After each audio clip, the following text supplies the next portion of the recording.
All right, folks, this is Steve with Macro and Cheese. I have been definitely hitting them out of the park the last couple weeks. I've been really, really thrilled with some of the guests that we've had on. The topics we've had on have been timely. This is no different. I am super excited to have my friend, genius, one of the best economists I've ever spoken to in my life, Professor Bill Mitchell, joining me again today. For those of you who do not know, Professor William Mitchell holds the chair in economics and is the director of the Center of Full Employment and Equity, COFFEE, an official research center at the University of Newcastle, Australia. He also is the docent professor in global political economy at the University of Helsinki. He is also a JSPS International Fellow at Kyoto University in Japan. He is one of the founders of modern monetary theory, and his blog is one of the leading economics blogs in the world. With that, my guest, Bill Mitchell. Welcome to the show, sir. Yeah, thanks, Steve. I'm glad to be here, and thanks for the invitation. You better believe it. I mean, our last episode was really fantastic. It got a lot of listens, and I think people genuinely enjoy hearing from you.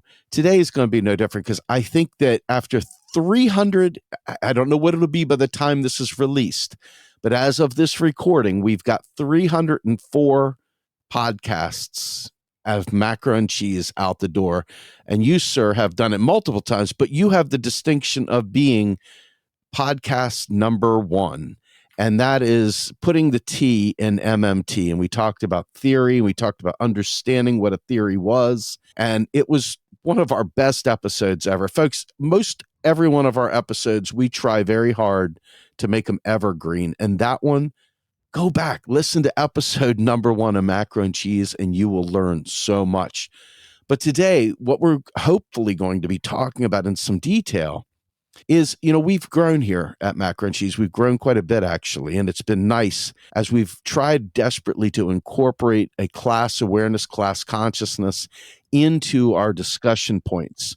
And so as a result of that, what we have done is we have approached each and every one of these episodes with the intention of changing the focus, changing the lens, so that the focus is no longer on the investor grade people, the investors, the PMCs. We're looking at the working class, and the majority of the people around the world make up the working class. It's a very, very small group of people that don't make up the working class. And they're often the least talked about and talked to, and they have very few people that speak for them or even try to translate the information we hear so that it's meant for them.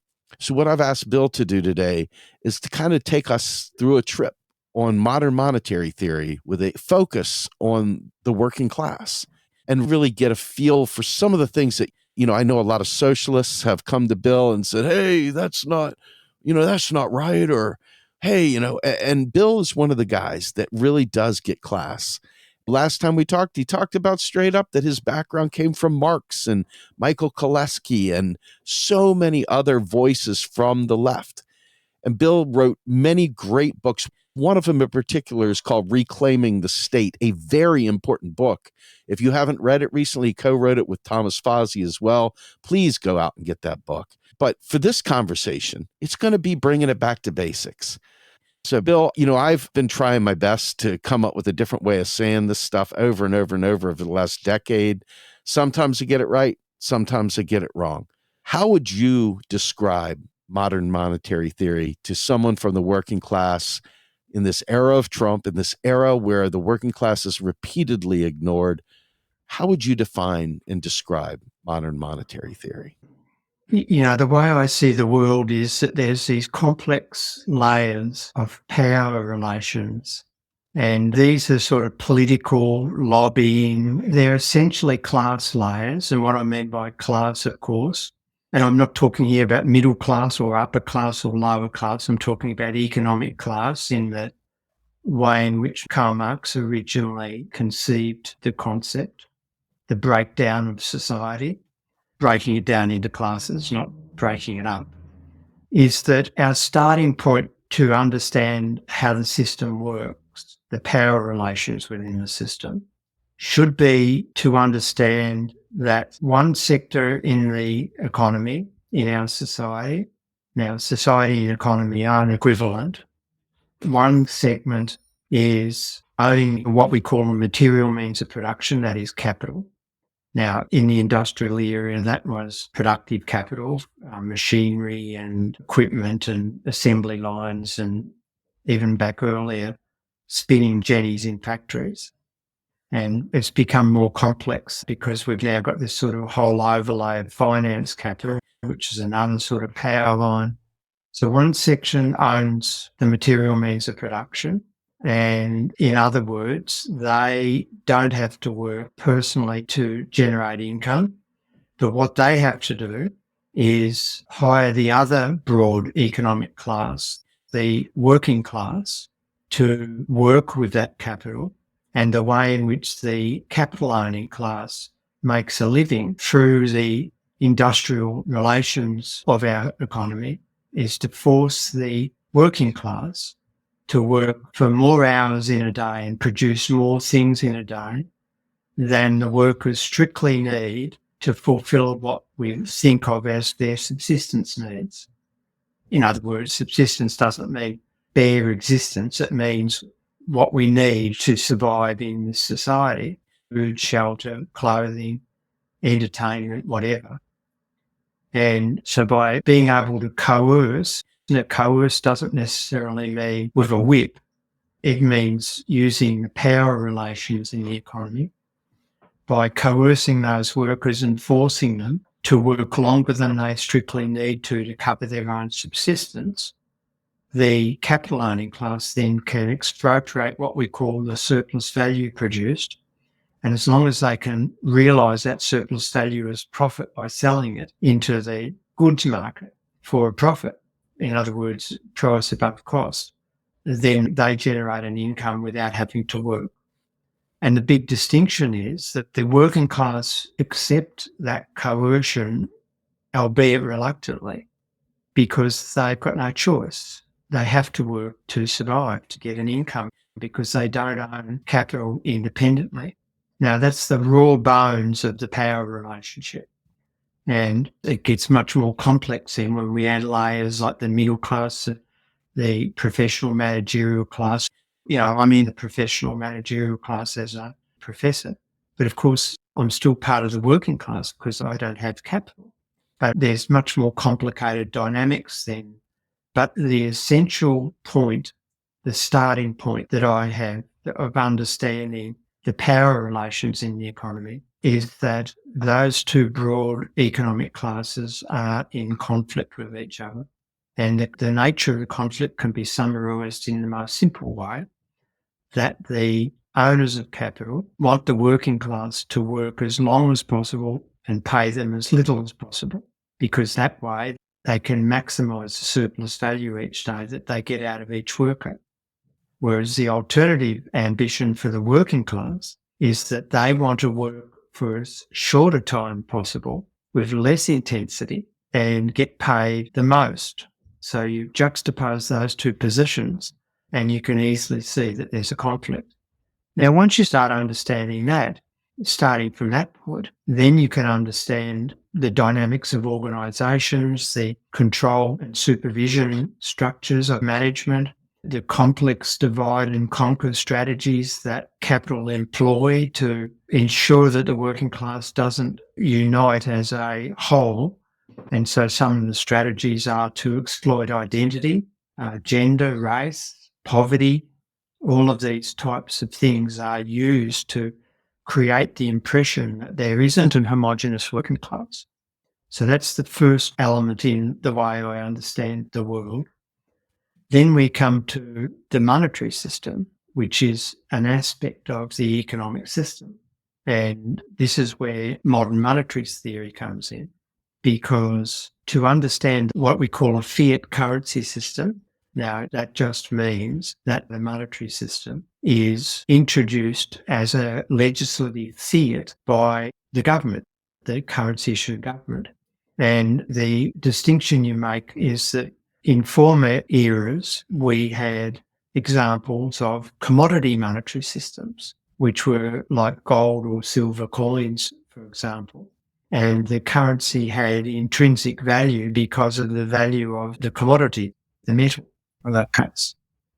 Whereas the distinction with a fiat currency system is that the fiat currency are just worthless tokens until they are brought into use by government through the imposition of, and an exclusive imposition of, a tax liability that has to be relinquished through that currency. And that's what gives this worthless token value, because we then have to get it, and we don't have it until the government spends it. Now, a lot of people, almost everybody, has been led to believe that the government, like the US government, spends taxpayers' money. Now, the reality is that how can it possibly be so? Because the US government is the one that issues the currency, it's their currency, and the US taxpayers don't have that currency until the government spends it. Just a logical, temporal set of reasoning. You can't get the currency until it's been spent. And that should militate against thinking that taxpayers are funding the government spending. Now, modern monetary theory is a superior way of understanding the operations of the fiat monetary system and the capacities of the currency issuing government and the consequences of using that capacity. So juxtapose that with, say, mainstream monetary theory, which starts with the presumption that a government is financially constrained like a household and therefore has to seek sources of revenue in order to spend. And then there's a whole narrative built on the evils of taxation and the evils of issuing government debt and the inflationary consequences of spending in excess of those sources of revenue. And you juxtapose that with MMT that says, well, look, the US government can't possibly be financially constrained unless it voluntarily brings in rules to constrain itself. It can't intrinsically be financially constrained. And so therefore we've got to investigate, well, what's the role of taxation? Why do such governments issue debt? And questions like that. And what you find once you start teasing those questions out is that modern monetary theory provides a totally at-odds explanation and understanding of the way in which the monetary system operates, the way in which the institutions like the banking sector operates, the capacities available to government, and the consequences of using those capacities. Now, then put those two things that I've just discussed briefly, the power relations together with the monetary understanding. And this is the last point I'm making as my first response to you, is a lot of people get confused when they first confront modern monetary theory and say, oh, well, if we don't like it, it would be dangerous, etc., etc. And others, perhaps with a more progressive bent, will say, oh, God, we love this, we can have hospitals and public schools, and we can look after the environment, and we can have transport systems and all the rest of it. And of course, they're both wrong, because that understanding of the monetary system doesn't really have any policy structures. And I go back to that, the people who think it's a regime, it's neither left nor right. So it's neither progressive or any ideological position on the continuum. And a lot of people really get this wrong. They sometimes hear me talk and I'm on the left, and they say, oh, well, MMT must be left, whereas it's not. But the point I make is that, I'm looking at my computer screen now with my glasses on, because otherwise I can't see very well, given my aging eyes.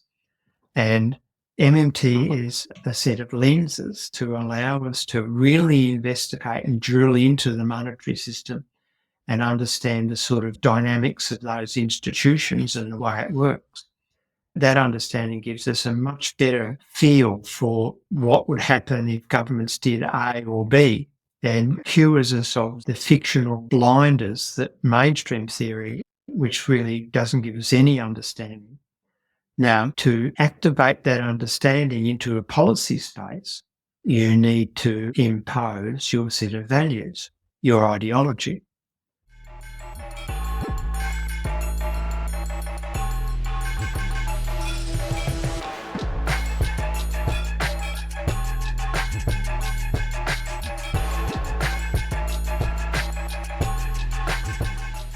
Now, a person on the extreme right could have exactly the same understanding of the monetary system as me, in other words, be an MMTer, but they would use that understanding to advocate for free market policies, corporate handouts, whatever.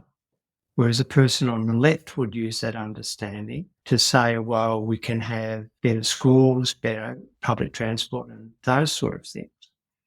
And they both share the understanding, but have polar opposite policy spaces. And that's the point, that it's not a ideology or a regime that you move into or you can move out of. It describes the currency systems that we have in place today in your country, the US, in my country at the moment, Australia, in Japan, in all over the place. Now, then the last step of the question is to form an understanding of why the government uses its currency capacity in particular ways. In other words, what influences the government's decisions. And that's why you need a class analysis. Because unless you can understand the context, the power context in which governments are embedded and influenced by, you can't really get a feel for the likelihood of one policy set over another. So I think that the complete picture for a person wanting to understand how the economy works is to have a good class analysis basis, a good understanding of class, which leads you to interrogate power relationships and all of the obfuscating layers that those power relations trigger to hide them, make them less transparent to everybody. And you also need to have a very solid understanding of modern monetary theory so that you can then understand the consequences of governments using different policy tools that have been driven by the way in which the power relations drive it. So that's sort of big picture, nothing particularly specific, but that's the way I think of the economy now. Many MMTs don't think like that. They don't include the class and the power element in a broad explanation. You don't need the class element to understand the mechanics of MMT, but you need the class element to understand how the government is manipulated into doing one thing or the other. That's very, very well said. And one of the things that was intriguing to me, and now mind you, this has been said by several people, so I don't know who to give credit or blame to, okay? But one of the things that has often been said is that money does not exist within the government sector, that money only exists once it's spent into the economy in the private sector. When I think about that, first of all, let me ask you, is that a true statement? Well, I mean, what's the point of the statement? That's the question I would have. What's trying to be elucidated by saying something like that? Well, I guess like the point of it is that once it leaves government, it's no longer neutral. It's now been spent on something that had a political or a class angle, a class interest, a policy, because government spends money into existence. There's no problem with that, but what problem are you thinking about here? Well, I think I'm looking at it from a standpoint of when we talk about MMT in the theoretical framework in its very academic sense, it oftentimes leaves people wondering, well, hold on, if it's neutral, then how come once it's spent into the economy, it stopped being neutral the minute that Congress passed a law, the minute that Parliament passed a law, the minute whoever it was that via whatever legal framework they have to get it out there, someone's class interests are immediately dealt with once it is out of the government sector. Of course, there's no problem with that. So from a person on the left, and I'm trying to be representative of some of the questions that come my way in this space, they don't understand that you've basically framed it in the first answer, but within this commentary here, right? It's like, well, MMT, once you spend it, we stop just dealing with the base case. Now we're talking about the values. We've entered the values almost immediately once money came to be. When a leftist or when a working class individual, maybe it's not a leftist, maybe it's just a regular working class person that doesn't have a developed theory of values from a standpoint of a sophisticated school of thought, maybe they're just rank and file human being that sits there, goes to work 9 to 5, comes home, eats dinner with the family maybe, and turns on the TV and starts hearing the news, which tells them all kinds of lies nonstop. I guess that's the first problem right there.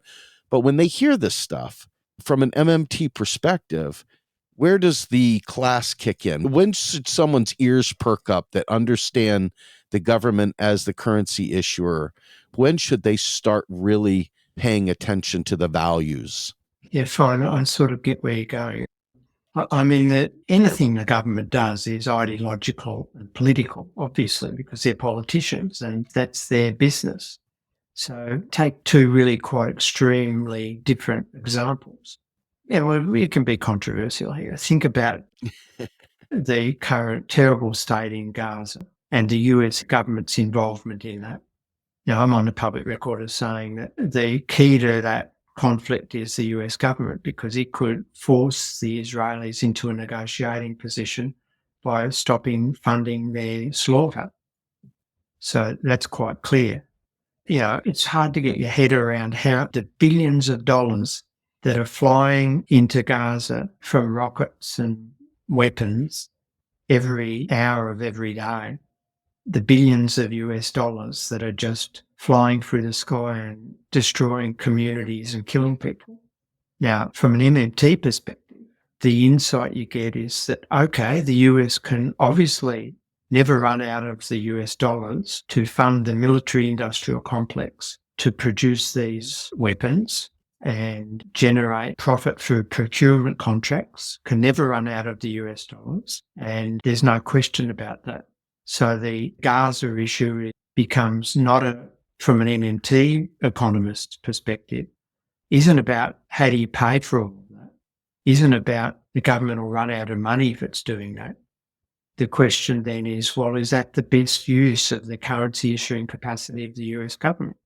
Now, obviously the dominant majority thinks it is because it's happening. That's the political aspect, the power aspect, the lobbying aspect. Whereas I think it's the worst use of US dollars that you could ever imagine. Now, then take another example, and we might think of it as, improving poverty in some of the ghettos in Los Angeles or in Baltimore or some American city that ceased to work as a healthy environment for people to live in.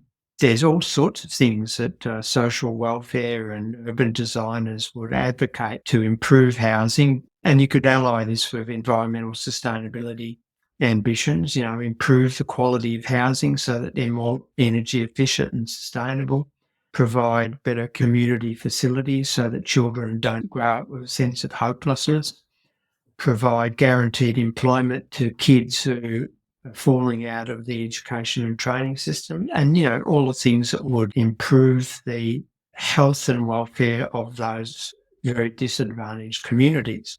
And why isn't it being done? Well, mostly it's not being done because the government has been lobbied to tell citizens that, we can't have everything because we don't have enough money. And if we tried to do that, there'd be inflation or there'd be higher taxes and we'd run out of money. Now, what an MMT economist immediately says, well, in the same way you can never run out of spending money on military equipment, you can't run out of money on helping poor communities improve their material circumstances a little bit. Can never run out of that money. And so the question as to why you're not doing it is because your ideology doesn't want you to do it, not because you don't have the financial capacity. The reason you're facilitating the bombing of Gaza and not improving the drug-addled areas in Baltimore is because you've chosen to do that. And I think that's the juxtaposition that citizens need to start thinking about. They should never buy the argument that, the governments can't afford this. Well, it might be that at certain points in history, you couldn't afford to do anything like improve housing in Baltimore, for example, because there wouldn't be enough carpenters available, in which case you'd have to take a longer term perspective. That would be the constraint. But the message of MMT is that all of those diversions about how to pay for something and the government will run out of money and that we can't afford it They're all diversions to hide an ideological commitment to something that is likely to be unpalatable to many people. And so I think the working class of America should get their heads around the fact that they're being kept in an increasingly impoverished state with failed communities and intergenerational disadvantage being inherited, while the US government has all the resources it needs to reverse those things, but it's choosing not to do that. And it's also choosing to use some of its infinite financial resources to kill the most disadvantaged people in Gaza. I think they're the sort of juxtapositions that people should get their heads around. That's perfect. I was trying to drive towards that once government spends this stuff into existence, whether you like it or not, it's never an issue of solvency. No. It's always an issue of priority. It's always your values coming into play. Once it leaves the government sector, once they spend it into existence, someone's values were represented right there. Absolutely. And those values frequently, if not almost always, are not in favor of the working class. In fact, the working class is led to believe every election cycle that these politicians are going to do something wonderful for them. And they didn't even try to do that this past election. That's how bad it's got. They didn't even try to sell anybody anything. It was just, hey, you don't want this guy over there or whatever. And we witnessed the genocide that you were addressing there. And there was a lot of reasons why people swung a certain way in the election, most of them economic. And, as I think to myself, when I started paying attention to MMT, I did not come to MMT because, isn't this just something neat? Because I just love math and I liked formulas and I liked, economics. In fact, I did okay. I got through grad school, but I wasn't an all-star at this stuff and I learned all the wrong stuff. It was when my values kicked in and I immediately saw that I was fighting stupid battles. I was fighting battles that weren't real. And that really irritated me. And I think that's what's kept me going for 15 years. I've been doing this stuff since 2007. So I guess 17 years. Amazing. I'm just a dork doing it for 17 years. What is wrong with me? But for 17 years, it's been in my craw.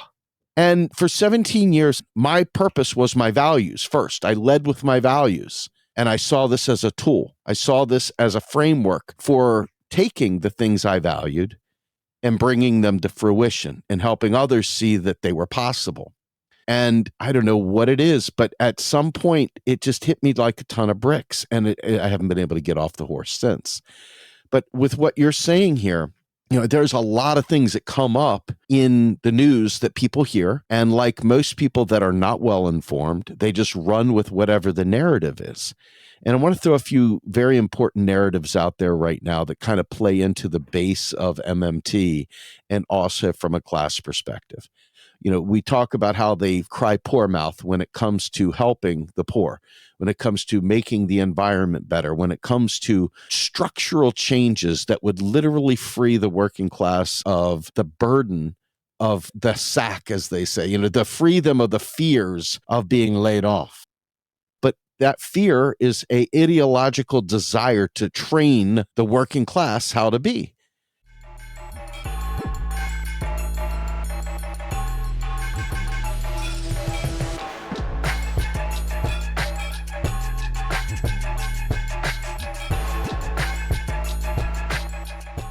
And so as I think to myself about bonds, for example, they're always talking about, well, what if they lose faith in the dollar? What if they stop buying your bonds? Then what?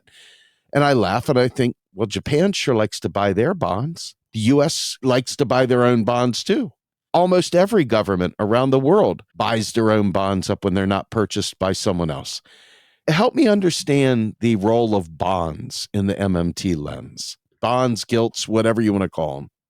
Well, the first point to understand is that once you accept the notion that the currency issuing government, like the US government, has no financial constraint, then the concept of having to get its own currency from the non-government sector by selling debt instruments, bonds, just becomes absurd. So the mainstream theory says, well, the government's got a financial constraint, therefore it's got to raise money by tax. And if it wants to spend more than it raises money from tax, it really has to then go into debt. Now, that perfectly describes a household like you and me, that if we want to spend, we have to find a source of income. And if we want to spend more than our current earned income from our work, then we can run down prior savings, or we can sell assets on eBay. Or if we want to buy big things like a house, we have to go to a bank and get a mortgage. So it's quite clear that that's the behaviour and the financial constraints on a household.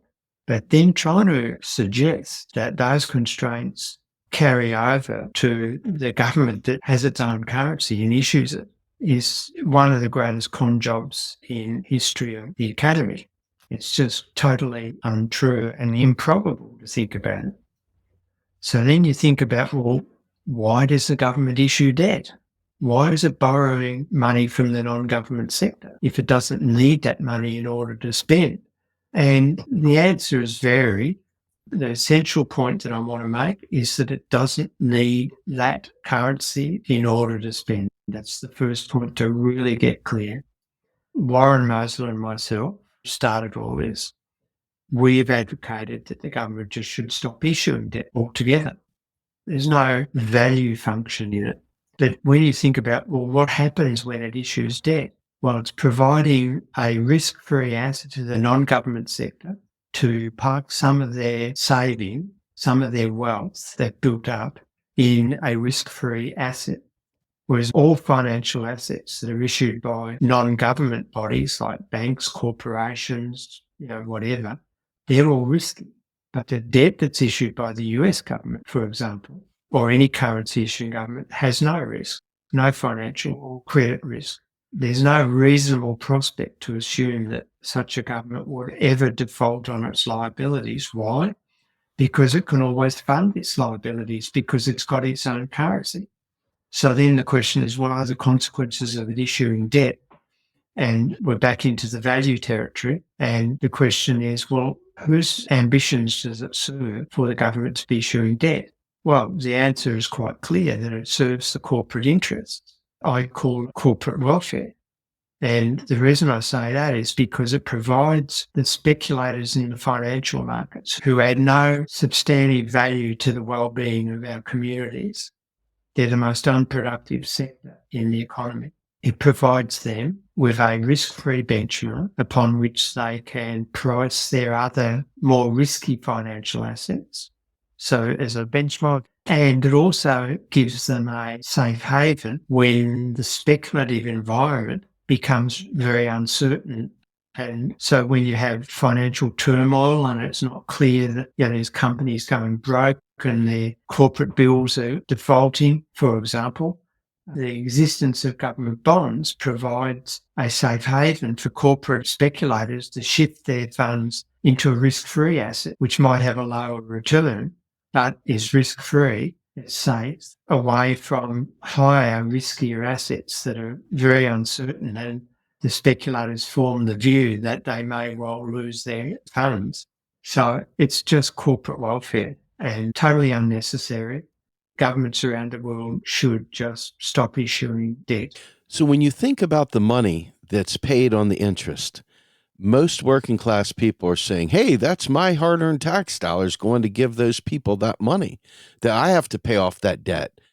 And in reality, that's not true at all. That's actually new money being spent based on a value system. Yeah. The interest on that stuff is new money spent into the economy, spent into their bank accounts. Is that correct? Yeah. I mean, the government is providing an income source for those who hold financial assets. The ideological perspective or aspect of that statement is to ask, well, what's the distributional implications of that? Who's getting this income? There's no question that the government can fund that income at any point in time. The question that should be asked is, well, who's benefiting from that whole system? Now, in the sense that I call it corporate welfare, I'm immediately telling you who's benefiting. It's not the working class because they tend not to hold those sort of assets. Now, it gets complicated, and remember, go back to the beginning of today, by these multiple layers erected on top of the pure class layer. So, the middle class, who are part of the working class, but have been extracted more through mass education, etc., into the professional and managerial class. They become a sort of schizophrenic class because they're part of the working class, but they serve the interests of management above the pure interests of the poor and the unskilled workers. And that complication then says that they have pension funds. You call them in America, we call them superannuation funds, but the same thing. And those superannuation funds extract savings from workers, which they then invest in government bonds through various regulations on safety of their pension funds. So they also buy bonds. Now, if we scrap bonds, what would be the consequences for the workers who have invested in those, the middle class workers? Well, there would have to be some other safe asset.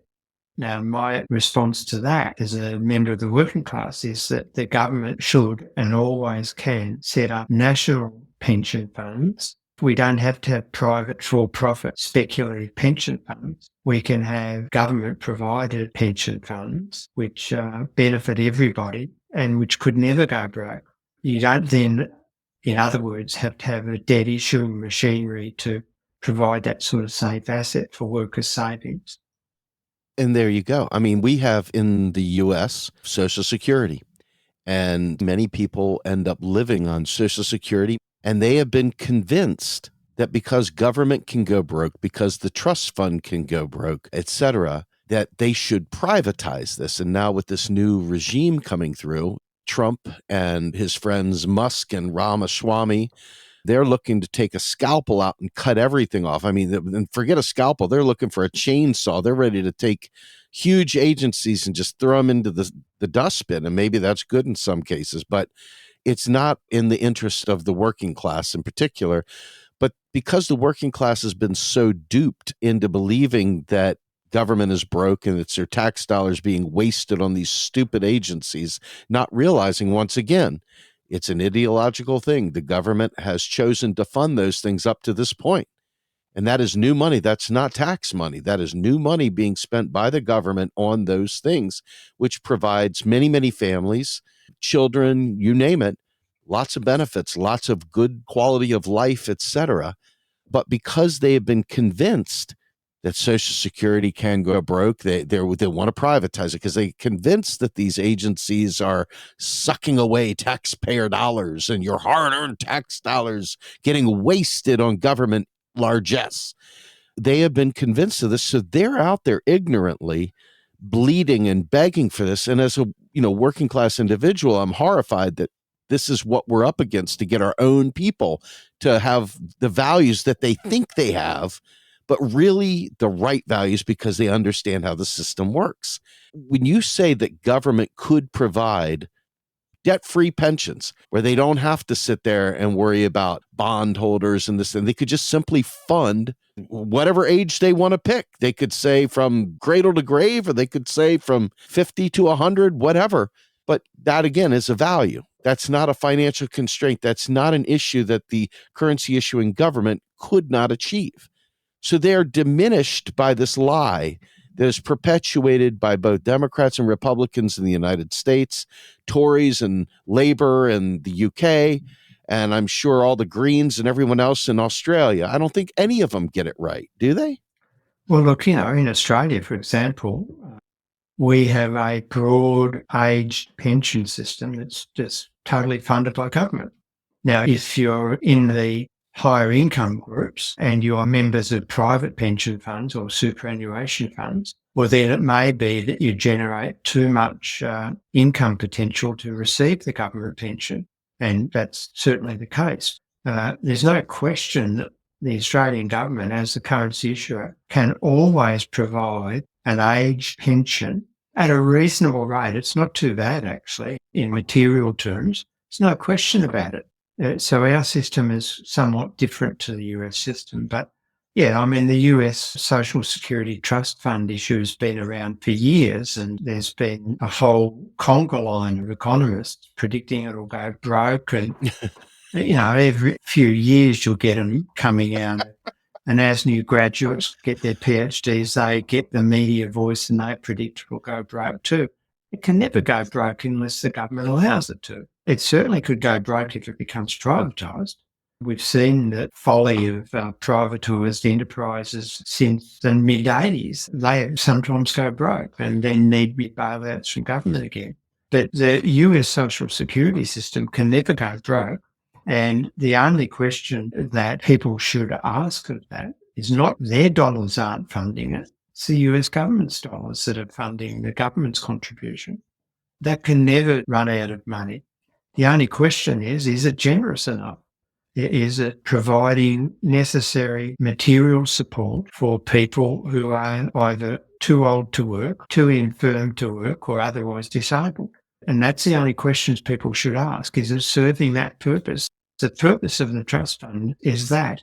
But the debate in America is diverted into these ridiculous questions. Oh, it's going to run out of money. And you get these economists who pretend they're very erudite and produce graphs showing it when it's going to intersect the solvency threshold. It's just a load of nonsense.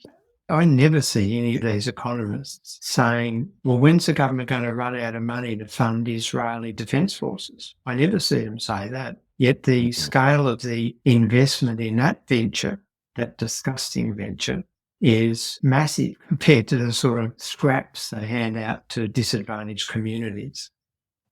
So the thing that always comes up at this point in time, and even when you go to AI and you say, AI, tell me what MMT is, right? It does pull some of you guys' brain trust, but it pulls a lot of nonsense in there too. And at the end, it says, things to worry about with MMT. And it says, well, if the government spends too much money, you could have spiraling inflation, okay? And I laugh to myself because this is the kind of fear porn that is sold to the working class, so they're afraid to ask for anything. They're terrified that their taxes will go up to pay for it. They're terrified that if the government spends money into the economy, which does every stinking second, that it's going to create inflation. And I know MMT has always centered inflation as a real legitimate constraint. But, what we experienced here recently during COVID and currently now coming out of it is people are still suffering majorly from inflation here in the United States because wages did not go up with the cost of living.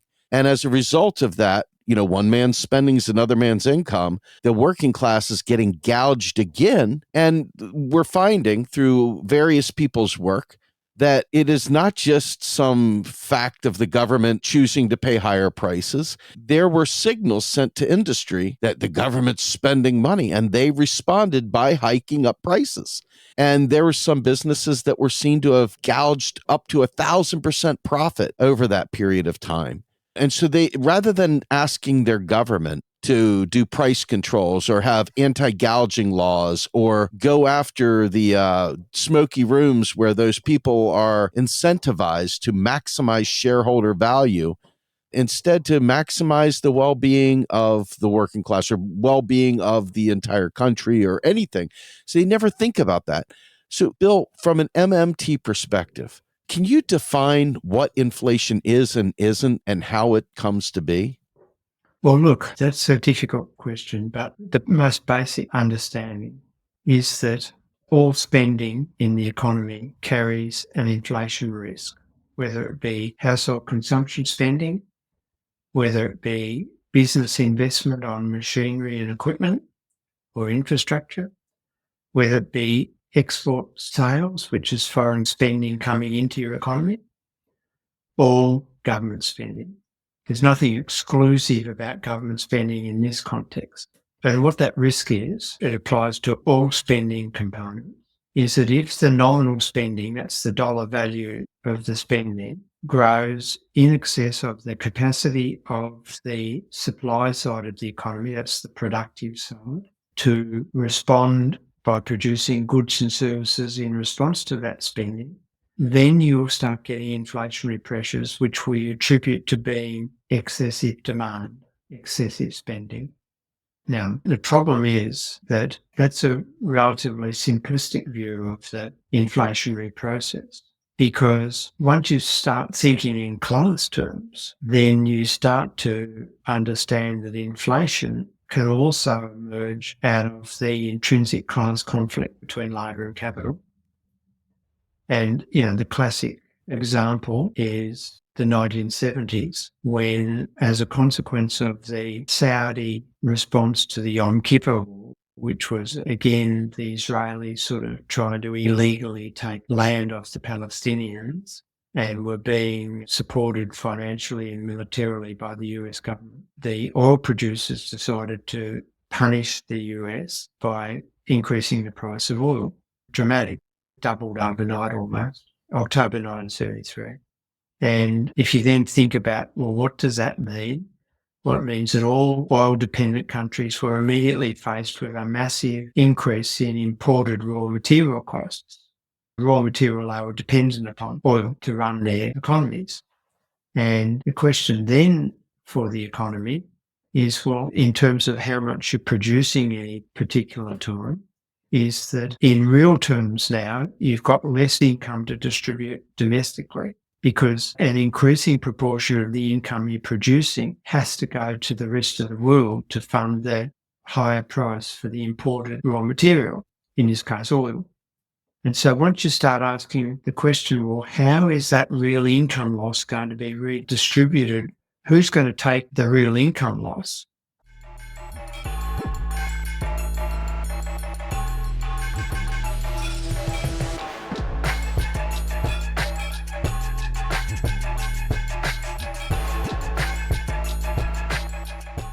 Well, then you've got class dynamics. So are the workers going to take it in the form of lower real wages, lower purchasing power? Or are the bosses going to take it in the form of lower real profit margins? Or are they going to share it, or what? And what we saw in the 1970s is that trade unions at that stage were much stronger than they are now and had the capacity to resist the real wage cuts coming from the higher prices as the raw material price escalation was being passed on. And the corporations have price-setting power, obviously, because then it's not a free market out there. They've got power to manipulate and set prices. And so you had a distributional battle where the working class would push up nominal wage demands as the prices were rising in order to maintain some real wage target. And the owners of capital were trying to maintain a real target rate of profit, a margin, in other words. And so they would retaliate if there was industrial action trying to push higher money wages to get this real wage target. And the price setters in the corporations would then push the prices up because their cost structure had now risen. And so you had an inflationary spiral emerging out of a distributional struggle, a conflict over who was going to take the losses of the raw material price rises. Now, to some extent, COVID was a replay of that with a major difference. As the supply constraints were emerging and people were ill and factories were being closed and shipping was being disrupted and governments were forcing people to stay at home because they hadn't quite worked out, how we're going to deal with this unknown threat. The question then was, well, who was going to take the losses? And the corporations soon worked out that their trade unions were now so weak that they weren't going to resist. And so the price inflation that emerged from that supply side constraints drove the real wages of the workers down systematically because they couldn't resist them anymore. And then, of course, many corporations who had price setting power worked out, well, we've got a party on here. We can really take advantage of this power imbalance and not only defend the margins from the increased costs of production from the supply constraints, but expand our margins and therefore expand our real profit margin. And that's what they did. The inflation persisted and amplified by the fact that corporations all around the world, not just in the US, in Australia, not everywhere, most places, took advantage of their price-setting power, their lack of competitiveness within their segment, their productive segment, took advantage of that and went crazy. And the way in which the policymakers responded was to assume it was just a simple excess demand case, the case I made in the beginning. And that's why they started to push interest rates up. That was their avowed justification. That really the problem was the transitory constraints from the supply side or from the productive side arising from COVID and then Ukraine and OPEC. But on top of that, this price gouging you mentioned, because the imbalance between unions and corporations. And all of those things were really not sensitive to interest rate changes, which were the monetary policy changes that occurred. They totaled fast. I want to take us down two quick paths before we close out, Bill. And by the way, thank you so much for your time. The last one, I guess, is a two-parter, so we'll make it one in here. People are looking around for ways of surviving this. My family, we have a special needs child, and we're watching the government threaten to strip away services for special needs kids and services across the board. And so people are looking into different asset classes to try to gamble what little savings they may have to try to get ahead of it to protect their families. And so you've got the rise of crypto, and people see this as, hey, in fact, some of the comments we get back to some of our Substack posts about MMT are, this isn't old thinking. This is old money thinking. This isn't real. This is old money. You've been bypassed by crypto, guys. You're crazy. And so the vast majority of working class people, those who do have some money and those who don't have some money, are looking at crypto as a way out, and they're thinking that this will kill the monetary system. And the second part to that is the role of private banks in terms of how people see money. The combination of going in debt by taking out loans as opposed to buying this crypto. Two questions, one theme. They're scrambling. They're trying to find a way out, either via loans or via speculative assets like crypto. I guess question number one is that just because crypto is something that people invest in doesn't mean that it makes the old monetary system null and void. In fact, I would suggest that it's built on top of it. And the other thing is that the idea of private banks creating all this money, this is typically thrown at us in the same way, and they use this as their reason why they're buying crypto, because after all, they're diluting the value of the dollar and so forth. But the role of private banks in lending, I mean, this is a policy. This is once again a value discussion. Am I correct in that? I mean, the reason for private banks as opposed to just having everything centralized through the government is a policy decision. It's a value system that they would rather do. And so when you take out private debt, that's real debt you got to pay back. When the government spends it on you, that's not the same thing. Can you elucidate on both of those points? Well, look, I think there's been overblown ambitions for cryptocurrencies. They're never going to replace the currency of the state. They've made some people very well off, and they've made many others desperately not well off. And I guess what I would say is that the vast majority of the working class in America are not in a financial position to speculate in financial markets per se, and certainly not in cryptocurrency markets. The data suggests that they don't even have very good pension entitlement build-ups and savings. The vast majority of Americans don't have any savings, and certainly the hollowing out of the middle class over the last 30 years has meant that more and more Americans are in the lower income category with very constrained financial asset holdings. Now, many of those people voted for Donald Trump, and I think that most voting is on emotion, and when you then add an economic component to it, it's also built around the mainstream fictions that we've talked about. And going back to earlier on in our discussion, that's one of the reasons why I think modern monetary theory is valuable. In my view, it will provide an increased quality to our democracies, because the sort of questions we'll ask politicians and the sort of answers we'll be prepared to accept change dramatically. An MMT framework leads a person to reject outright statements like, we can't afford that because we'll run out of money, or you have to pay higher taxes. It forces us to change our focus to real resource availability. And then that says, well, how are we going to generate skills in the future? Well, we need investment in training systems. Not that we can't afford them, but we need them. So there's all these different questions and answers come up which would improve the way in which we interact with our political class. But a lot of the voters who voted for Donald Trump rejected the Democrats' quest for joy. Kamino's kept saying, let's restore joy. Well, it's very hard to be joyful when you're living at the bones, living on the margin of personal insolvency, forced by cost of living pressures and low stagnant income, wage growth and declining services. You're forced to a very mediocre life and a very high-pressured life.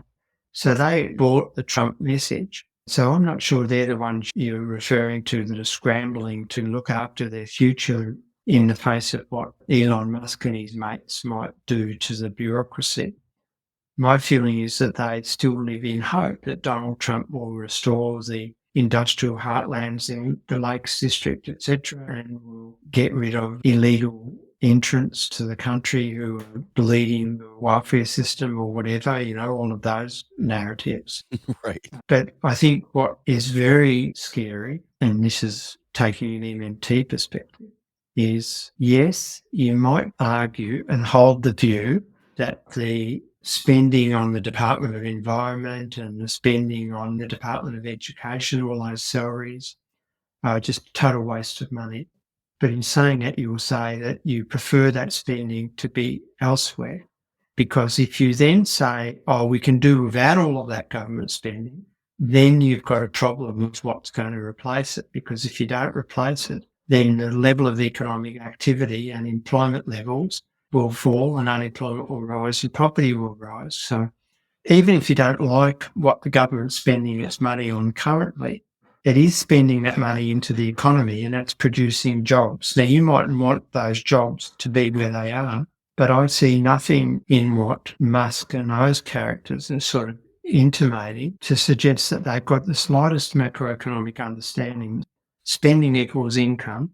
And if you cut that spending, well, then what are you going to replace it with? Because if you don't replace it with something else, more to your ideological preference, then you're going to have a massive recession. And I think that's the missing part of the debate at the moment. Yeah, I can accept that a lot of Americans think that the Department of Education and the Department of Environment programs are a waste of money. They don't like them and they would prefer them not to be there. But they've got to have something to replace them. Otherwise, you have a spending collapse. And that's the missing link in the debate at the moment.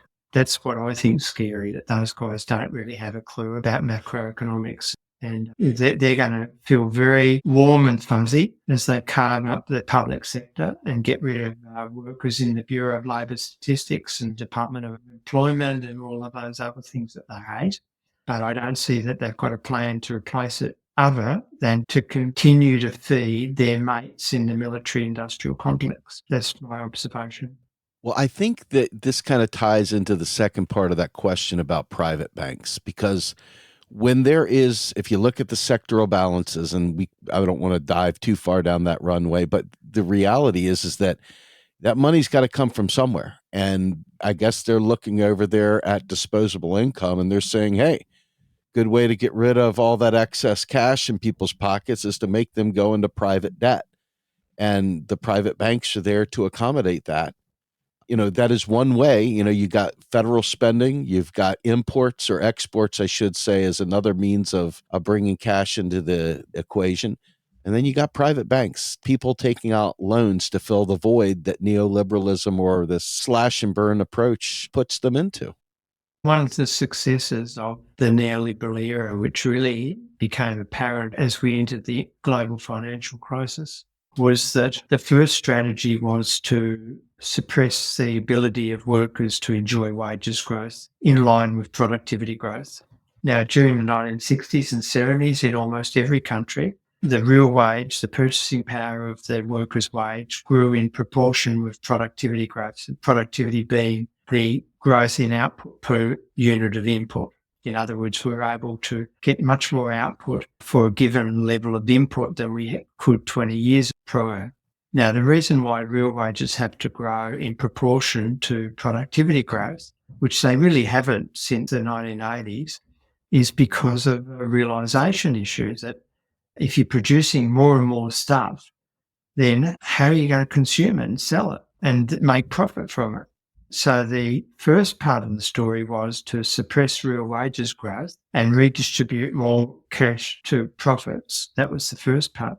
But then you had to work out, well, if you're going to do that, how are you going to ensure that those redistributed profits are actually realised through sales of goods and services? Because ultimately the capitalist class has to sell stuff to make profits from the surplus value, otherwise they don't.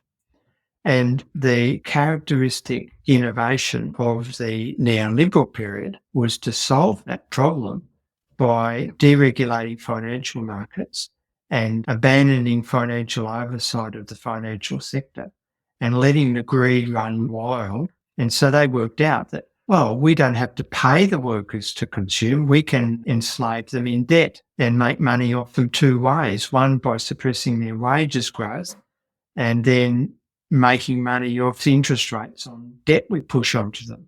And so, in Australia in the 1980s, you just get this massive invasion in the Daily Mail. Credit cards being issued to 4-year-olds and 10-year-olds. The banks went crazy under deregulation. And what you saw in Australia was household debt as a percentage of disposable income in the 1980s was about 60% approximately. Now it's close to 200%.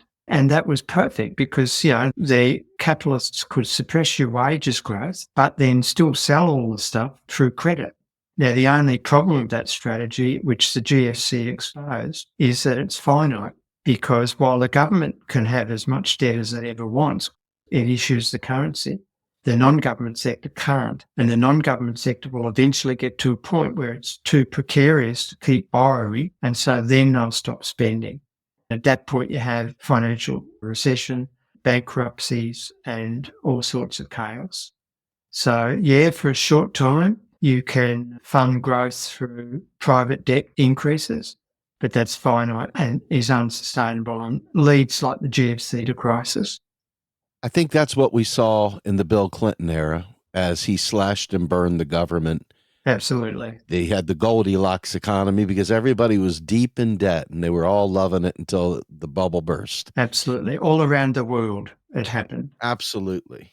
Well, Bill, I want to thank you for taking us through this. I hope that my questions didn't come off as stupid. I was trying really hard to ask what I thought were good questions. Is there anything that I missed that you think would be pertinent to this conversation?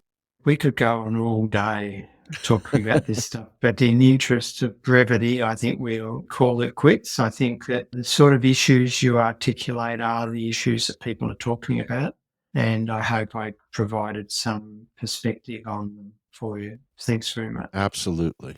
All right, folks. My guest, Bill Mitchell, friend, thank you so much. I appreciate you, sir. My name's Steve Grumbine. I'm the host of Macro and Cheese. We are a very small nonprofit. We need your help. It is a 501c3 in the United States, and that means your donations are tax deductible. Please consider becoming a donor if you find the material that we produce worthwhile. And with that, I'd like to thank my guest one more time, Bill Mitchell. On behalf of Macro and Cheese and Real Progressives, we are out of here.